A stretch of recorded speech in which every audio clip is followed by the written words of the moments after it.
Hi, everyone. Judge Andrew Napolitano here for Judging Freedom. Today is Thursday, March 9th, 2023. It's about 2 o'clock in the afternoon here on the East Coast of the United States. Colonel MacGregor joins us now. Colonel, thank you so much for your time, as always. I want to start with the Chinese, Colonel. Quote, along with Russia, we can't afford to lose Ukraine, said a Chinese government source. How do you interpret that? Well, as we've discussed previously, the Chinese have this program, One Belt, One Road, which is really an attempt to reinvigorate the Silk Road that used to stretch across Central Asia all the way through Russia, Ukraine, and then into Europe and partially down into Turkey and the Middle East. If Ukraine remains unstable, in other words, if it remains a hotbed of controversy, a source of continual conflict with Russia, then that One Belt, One Road project collapses because they have to run the rail lines across Central Asia through Ukraine into Europe. Now, if you're Greek or a Slovak or Hungarian, you look at this and say, this is marvelous, because these rail lines are going to help improve our position economically. Our prosperity will rise. We'll be able to do business with China without shipping things all the way around Africa or through the Arctic into China. But if you are an American and you view anything that China does as somehow or another dangerous to American national interest, then you, ostensibly the Biden administration, want to keep the war in Ukraine going as long as possible in order to sabotage trade and commerce between Europe and China. President Xi has let it be known that he's considering visiting Moscow. I mean, how dramatic would that be? And what do you think he'd be saying to Vladimir Putin if they meet together in their private moments? Well, I think he will go to Moscow next week. I'd be surprised if he didn't. And he's going to show up with his peace proposal. And I think his peace proposal is a fairly straightforward one. First of all, no preconditions. We're going to stop shooting. We'll regard the current lines as permanent for the moment, at least temporarily permanent, if you will. And we're going to talk and see what we come up with as a solution to the war. I think Putin will be responsive in a positive way to that. Frankly, I think the president of Poland has already said that's something that he would support. I know that Orban in Hungary will support it. And I think Zelensky, whose back is increasingly against the wall, will view this as potentially useful. Now, we have said already we oppose any intervention by the Chinese, which I think is very stupid. Because, as I've said before, they have a very keen interest in what happens in Ukraine. They simply want the fighting to stop. I'm surprised at what you said, and of course I heard it before, but when you say it, it's so credible about the president of Poland.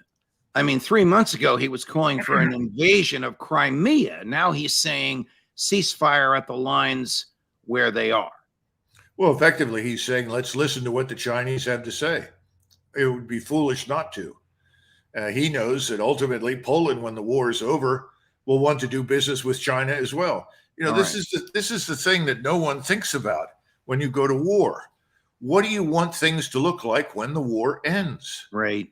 You don't start a war and then hope that it's open-ended and perpetual. Has President Putin, as far as you can tell from observing him and listening to him, given thought to what he wants and where he will be when the war ends? Oh, absolutely. I mean, from the very beginning, he said he wanted a neutral Ukraine. He wanted equal rights before the law for all the citizens of Ukraine, including the Russians. It constituted almost a third of the population. He made it very clear that he wanted the legitimacy of Russian control over Crimea recognized. Those were effectively his demands, if you want to put them that way, or conditions. I think those conditions continue. The problem now is that a lot of blood has been spilled. And the Russians are not going to surrender territory where, frankly, the population is Russian to begin with, and turn it back over to the Ukrainians. In fact, in Bakhmut, which has gotten so much attention now, the Ukrainians complain periodically that their positions are given away by the local population, which is Russian, to the Russians. Good God. I mean, the Russians aren't going to surrender Bakhmut. Here's the Deputy Secretary of State of the United States, Victoria Nuland, with a decidedly different observation about Crimea than the ones you've just given us, Colonel. Take a listen. I can't wait to hear. There is a drone base in Crimea where the drones that the Iranians have given Russia are being launched from. There are command and control sites in Crimea that are essential for Russia's hold on all of the territory, including the land bridge. There are mass military installations on Crimea that Russia has turned into essential logistics and back office depots for this war. Those are legitimate targets. Ukraine is hitting them, and we are supporting that. And we're starting World War III. I mean, she's really suggesting that we should be involved in attacking Crimea, which has been Russian since Catherine the Great. Let's be frank. If Please we are involved in striking targets in Crimea, if we are directly involved, that's an act of war against the Russian state and the Russian people. She knows that, and she should exercise better judgment. She also knows that the position in Ukraine is hopeless. She's trying to do the thing that we have worried about most of all, drag us into the war. What is her end game? Does she really well, I guess we know her end game from her prior behavior. She fomented and orchestrated the coup of 2014. She was largely responsible for the testimony from the Ukraine side given against President Trump in the impeachment, in the first of his impeachment. What does she want to do now? Does she really think that she can preside over driving Vladimir Putin out of office? My impression is that people inside the Beltway have a very unrealistic view of Russia and of the Russian state and its leader. And they actually believe much of what they say, which is extremely dangerous. I call it ideological blindness. They are filled with so much hatred for Russia and the government. They are incapable of seeing reality. They don't understand that what they want to do will not happen. Colonel, are we able, is the American private enterprise, the military industrial complex, if you will, able to manufacture ammunition as fast as the Ukrainians are using it? No, obviously not. And in fact, the Washington Post had an article about the artillery problem, the artillery ammunition problem, saying that there was no way we could do it. In fact, we would need many, many, many months, perhaps years even, to reconstitute the arsenal that we've turned over to Ukraine in terms of Javelin missiles and the various AMRAAM missiles that operate for NASAMS and other weapon systems. The 155 millimeter artillery ammunition is now very, very scarce. The Europeans have practically no industrial base. The only one that can really produce very much quickly is Germany. And they're now in a position that is so weak, their defense minister says Germany is incapable of defending itself, therefore can't afford to send anything else overseas. The Secretary of Defense is a retired four-star career military. I don't know if he's West Point or not. You would know, but yes. He's okay. Career military. He's presiding over the depletion of American defensive and, if we need it, offensive weaponry, which will take years to replace. Is that what you're telling us? Well, Judge, he was not appointed to the job that he currently holds as Secretary of Defense because they expected him to present resistance to dumb ideas.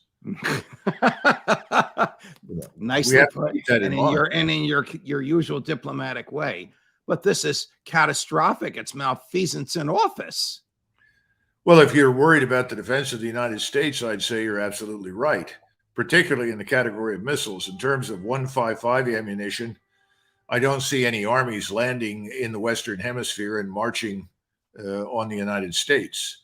But as far as fighting a war overseas, which people have talked about for years, it's a non-starter. We don't have enough ammunition to last us 2 weeks.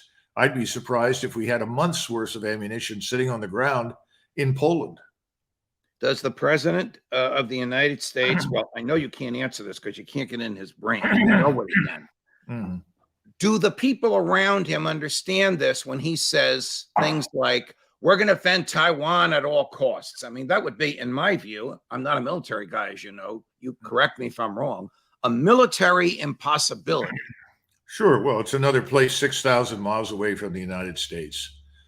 I mean, that's the problem with Ukraine. If you're going to fight a major adversary, a continental power like Russia or China or something, the last thing you want to do is make it easy for them and fight them on their doorstep. That is strategically stupid. That's the problem with this entire business in Ukraine. That's the problem with pushing NATO's borders out to the east. It's impossible to defend. In fact, Eisenhower felt it was impossible to defend NATO long before it had East European states as neighbors. He simply said, we don't have the resources on hand or the manpower. Why did NATO? I don't think a lot has changed since Eisenhower left. Why did NATO stay in existence after the Warsaw Pact dissolved and Eastern Europe was liberated? Because Gorbachev believed what Jim Baker and George H.W. Bush told him. What was the reason for NATO after that? Well, there were two things. On the one hand, from the European vantage point, they saw NATO, and I'm talking now about the West Europeans, because at that point there were no members from the East, as you point out. They viewed NATO as an insurance policy against another war in Europe. It was unambiguously defensive, and it was designed to ensure that no new wars broke out on the continent. We saw it in a very different light. We saw it increasingly as something that we could leverage in the pursuit of our foreign policy aims. And the aims, of course, under the Clinton administration are very similar to the aims today.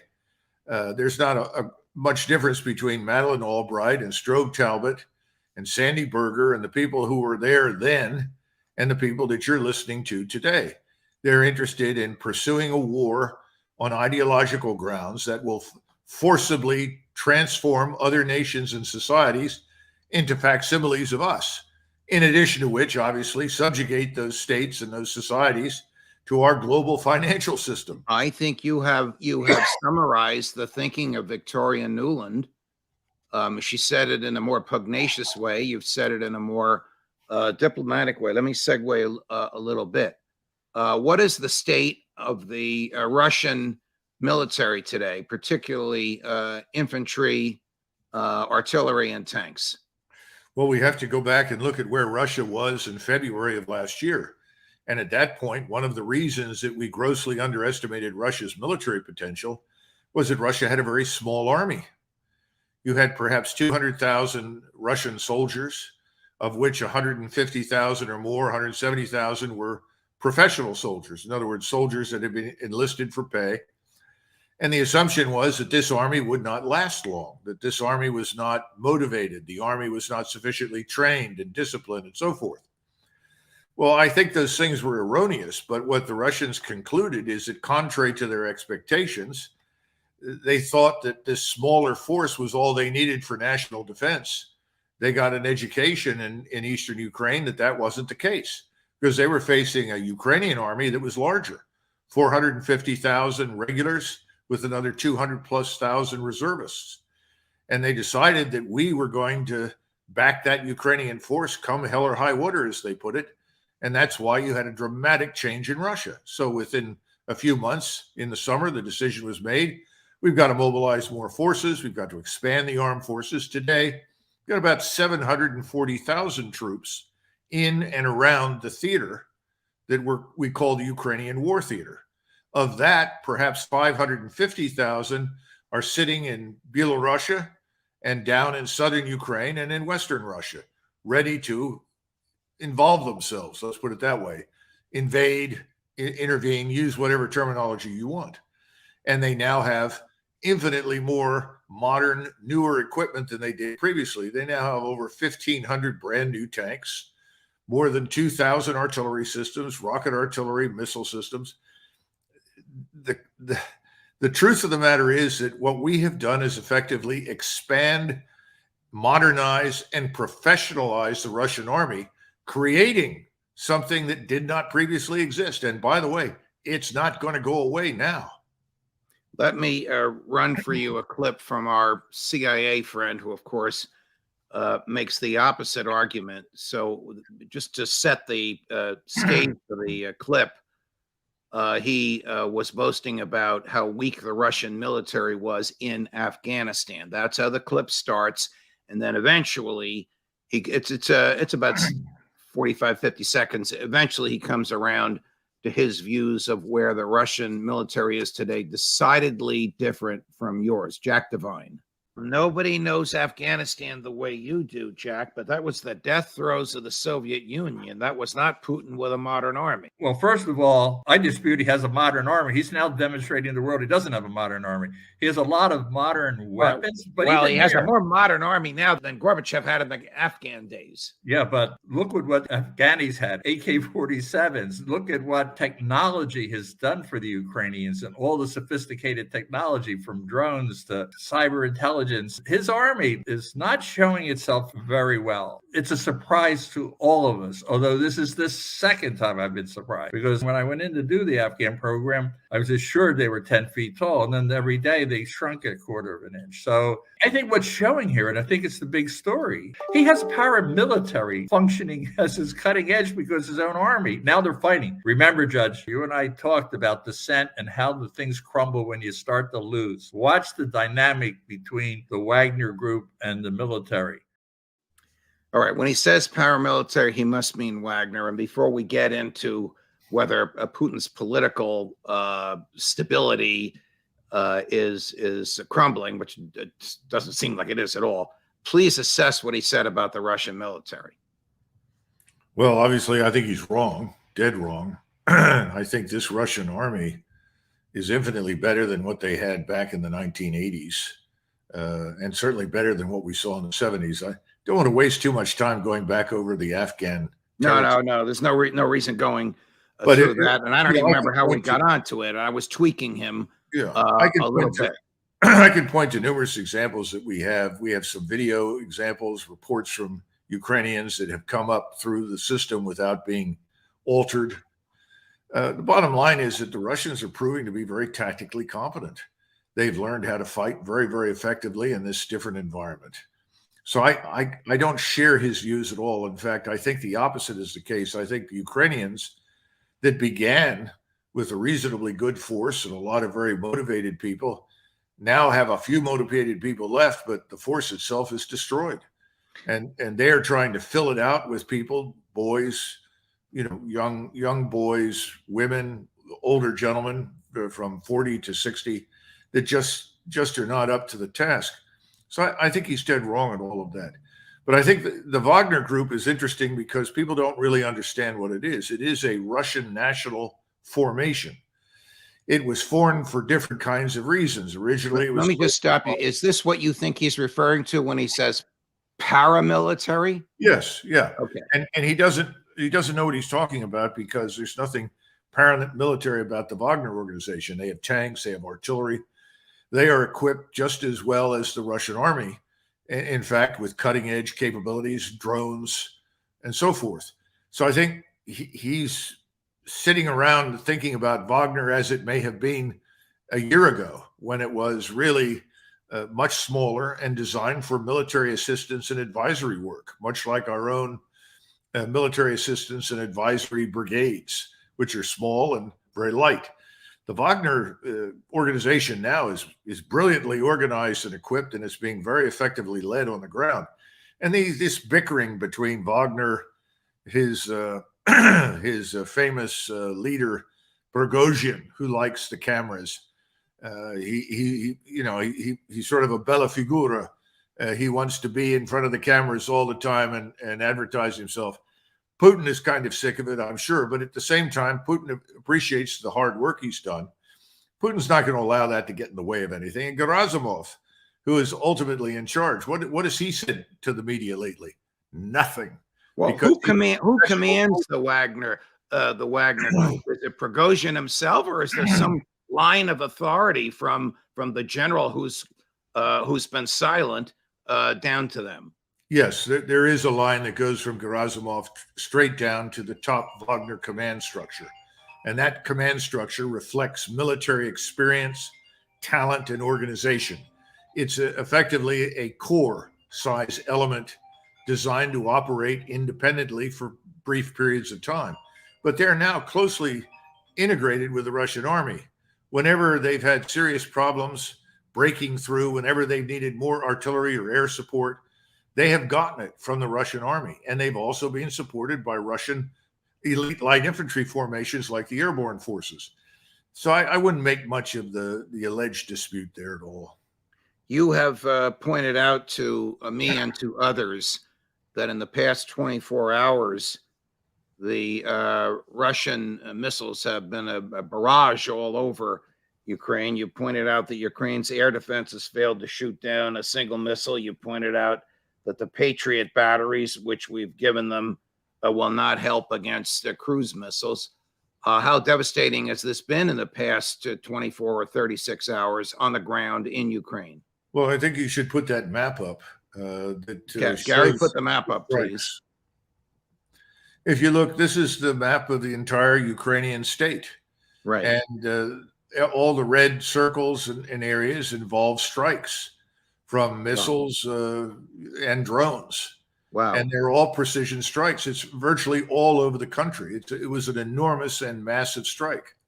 Now, their focus, with very few exceptions, was overwhelmingly on energy production and transmission. They wanted to bring the railroads to a standstill, which has largely happened. They wanted to deprive everyone, military and civilian, of energy wherever they possibly could. That seems to have worked. Now, they know from experience that the Ukrainians will double down and try to repair the damage as much as possible. But the damage now is really horrific. It's beyond their ability to rapidly repair. Gary, can you put the map up again? Colonel, if you're sitting in the Pentagon, not you, Colonel Douglas MacGregor, but if you're part of the group that's doing what President Biden wants them to do, and you see a map like this, what do you say? What do you do? What do you advise? I mean, this is devastating. There's barely a section of the country that they haven't hit. Well, I think you conclude that the Russians can do what we can do. And I think that's important to understand. Secondly, you conclude that contrary to what was advertised early on, the Russians aren't running out of anything. They're not running out of missiles or rockets or artillery ammunition. Their factories, their manufacturing facilities are running 24 hours a day, 7 days a week. They're on a war footing, and they're putting out all the materiel that the armed forces need. Now, there was no follow-up immediately on the ground, Judge, because we're in the mud. No follow-up by whom? By Russian troops moving into the areas that were devastated by the missiles? No, there's not, because of the mud. And I've sent you some videos of the mud. It's legendary. Remember, you've got 10 to 15 feet of black earth soil. You drive a tank or a truck, anything, off-road, off an asphalt road, any paved road, you risk sinking 5 to 10 feet into the muck right away. Ooh, that'll stop the best of tanks, will it not? Of course, it doesn't make any difference who you are. The Ukrainians are in the same bad situation as the Russians, except the Russians are not being bogged down, but the Ukrainians are. How do you retreat or withdraw from contact with the Russians with all of your heavy equipment? It can't be done. And they're sinking into the mud and the muck too.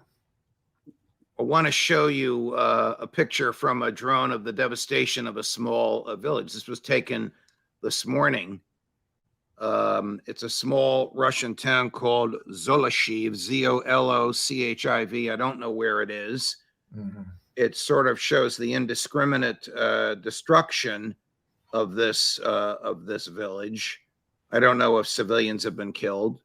Just an example of what the missiles that the Ukrainians can't shoot down are doing. Let's stop here for a second. First of all, this is near Lvov, which is the far western side of Ukraine. This is over near the Polish border. Ooh. So that's pretty profound that the Russians are destroying villages in that part of Ukraine. Well, you said the Russians are destroying villages. First of all, we don't know what was sitting there on the ground. Right. We don't know if it was an air defense site, whether it had a radar. Oh, no, I'm not suggesting war crimes. I'm just suggesting I was inartful. I appreciate the correction. They're attacking areas where they believe there's an energy source, but it's very far west. Yes, of course. But they may have also attacked it because there was something there some supply depot of some kind. We just don't know. We didn't have a picture of it before it was destroyed.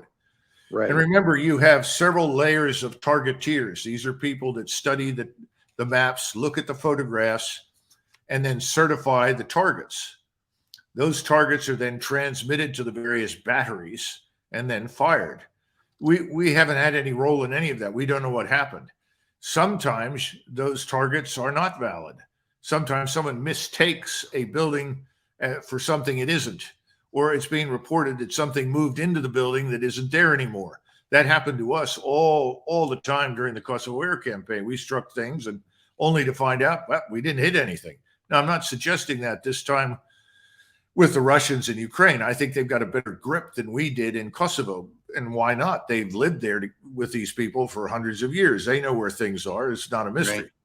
But the bottom line is we don't know what was there to begin with. They have tried to focus primarily on energy. They're trying to bring the state to a standstill, and they've just about achieved that. But they also hit some other targets, a few air defense sites, but most of Ukraine's air defense is being stripped away, and that brings us to the Patriot battery. And the Patriot was really designed to shoot down theater ballistic missiles. Now, those exist. The Russians do have theater ballistic missiles, and they could be used to protect against those. But they're not really designed to deal with drones. They can shoot down aircraft.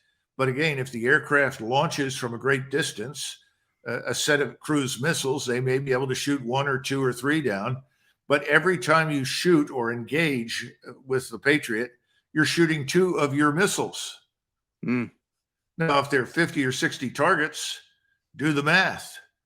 You've just expended 120 missiles. Well, where are you going to get more missiles? Correct. How rapidly are they going to show up? Correct. And you know, this is problematic. We've trained 90 Ukrainian soldiers to operate the Patriot system. But I can guarantee you there will be contractors there from the West, Americans, Polish, German, in whatever uniform, civilian clothes, to supervise this because it's just too complex after a few weeks of training to turn over to the Ukrainians. We're training Ukrainian fighter pilots in the U.S. to fly F-16s. How dangerous is that? There are 30 to 35,000 Ukrainians training in Germany, the Czech Republic, Great Britain, the United States, Canada. They're all over the place, being trained in various ways. All of these people have to come back at some point and then plug back into the force.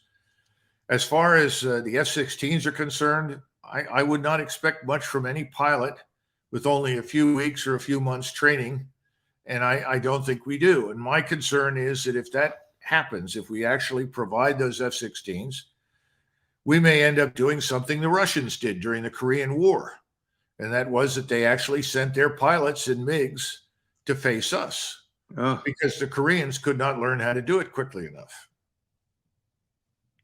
You mean that Russian pilots might be shooting down Ukrainian pilots or American pilots in F-16s? Well, if you're a Russian pilot and you see an enemy aircraft or you are a Russian air defense battery and you have enemy aircraft, you shoot it down. It doesn't matter who's flying the thing. And that's what we did during the Korean War. We had some examples of that during the Vietnam War. It's very straightforward. You just can't train enough of the people, the indigenous population, to operate these things. All right. I have a couple more topics with you. Last Friday, Chancellor Scholz visited the White House. He had a private meeting with no press and no assistants, we understand, there with President Biden. I suppose it's dangerous to have a meeting like that for an hour. What is the U.S. going to rely on? Biden's memory. But within 48 hours, on the front page of the New York Times was a piece in very vague ways, not quoting anybody at all, attempting to refute Cy Hirsch's piece on the origins of the and the mechanics of the plan to destroy the Nord Stream pipeline. I'm thinking that the chancellor went to him and said, I'm going to lose my job if you don't give me some sort of cover. There's been nothing to refute what we know your Navy and your CIA did. And so somebody called him one of their favorite New York Times reporters who wrote what they wrote. What do you think? Imagine if FDR had gone to the press and said, well, we had an attack on Pearl Harbor. We're not really sure who was responsible. There are several possible candidates for the attack. And we have some evidence that perhaps someone from Malaysia or Indonesia managed to launch attacks against us, but we're not sure. We're continuing to study the problem. It would not have worked. Well, Schultz is in that position right now. Schultz is literally presiding over a Pearl Harbor inflicted on Germany by the United States. Correct. And what's he going to do if he doesn't stand up and behave like the chancellor of the German state and condemn us for what we've done? And he's not prepared to do that. He's afraid to do that. Then he's going to make things up. And he was helped in his effort to make things up. Probably what they talked about. President Zelensky has asked President Biden for cluster bombs. No, I thought cluster bombs were the use of them as a war crime because, they explode late and they kill people well afield from the target. So tell us how they work and do we have them? Well, I'm sure that we do. How many? I have no idea. I saw the use of cluster munitions in 1991. They were used by our artillery formations, and they spew out hundreds of bomblets all over the ground. Unfortunately, 10 to 15% of them do not explode. And what happened as a result was that children who lived in a village nearby where the bomblets landed would go up and pick it up, think it's a baseball or a ball of some kind, and toss it back and forth. And then eventually it explodes and harms the child or kills the child. It was horrific. And we were all upset over it. I was upset at the time when we were using them because they were firing these things right ahead of us in the path that we were going to take to reach the enemy. And I kept asking, please check fire. Don't fire the damn ammunition. Use high explosive, that's fine, but no bomblets, please. And unfortunately, we ended up driving over them. Now, it doesn't hurt a tank or an armored fighting vehicle, but if you're in a truck or a Humvee or something, it does serious damage. And we had some casualties as a result of those bomblets. Your prognosis for the course of events in the next month or so as spring approaches in Ukraine? I just asked that question from several of my trusted sources. What's the long-range weather forecast? Because I'm interested to know when the mud dries out. And whenever the mud dries out and you have trafficable ground, I would expect that the Russians will move, unless, of course, there are peace talks and some arrangement is reached. But barring that, that could happen at the end of March, the end of April, the end of May, or even in June. In 1944, the Russians wanted to attack in May, but they couldn't do it out of Ukraine and White Russia because the ground wasn't trafficable. So they ultimately waited until about the 20th, 21st, and then it was postponed to the 22nd of June, which happened to be the anniversary of the invasion of the Soviet Union by the Wehrmacht. And that was called Operation Bagration, that had a devastating impact on the Eastern Front. The only reason I'm bringing it up is I'm sure the Russians are looking at the ground. And when the ground is favorable, I'm quite certain they'll move. But until then, the last thing that you want to do is have someone advance deep and then find that he's alone, isolated, and no one can reach him because the ground everywhere else is not trafficable. So you want to have a maneuver-free operation. And that right now, is not possible. So I suspect we'll wait until the ground is trafficable. So I'll watch the weather. Colonel Doug MacGregor, what a fantastic lesson you've given. We appreciate all your time and all your knowledge. Thank you very much. Thank you.